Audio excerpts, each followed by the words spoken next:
Nagchismisan sina DENR Secretary Gina Lopez at ang ilang estudyanteng kumikwestiyon sa pagpapasara niya sa ilang minahan sa bansa. Nakatutok si Bernadette Reyes. Kilos protesta mula sa mga minero ng Benguet at Zambales at mga estudyante ng UP at Adamson ang bumungad sa mga opisyal ng DENR kaninang umaga. Ang gusto nila, malaman kung paano nabuo ang audit report na pinagbasehan ng pagpapasara sa mahigit 20 minahan sa bansa. Pinagbigyan sila ni DENR Secretary Gina Lopez sa kahilingang makausap siya. Pero sa gitna ng dialogo, Sorry, excuse me. According po sa law, ma'am, di ba mayroon pong separation ng agricultural lands and mineral lands. So is that a mineral land? Is that an ecotourism land? Okay, you don't answer the question po, ma'am. That's a mineralized land. You know, you're gonna ask me questions and I can't talk, and when I'm talking, you intervene now. Is that fair?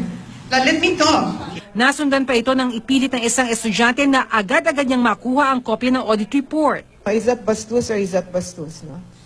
I mean, what do you want me to do? Bring a whole room load of documents here for you to see? Why don't you go there and see it? We're trying to butt in kasi her answers to our questions are hindi talaga sagot. Tiniyak ng kalihim na di raw niya pababayaan ng mga maaaring mawalan ng trabaho sakaling tuluyang mapasara ang mga minahan.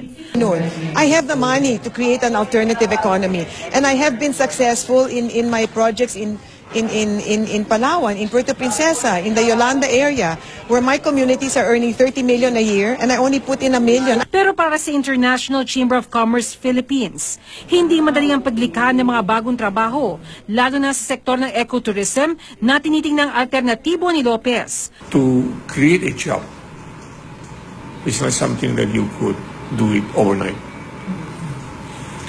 And it might take you months, years to do it.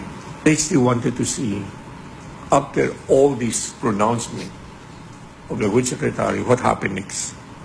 Samantala, ipinagkibit balikat naman ni Lopez ang plano ng Chamber of Mines of the Philippines na harangin ang appointment niya sa Commission on Appointment. If in a year and a half I don't make a difference with the money that I have, then I don't deserve to be cabinet secretary, di ba? Bernadette Reyes, Nakatutok, 24 Oras.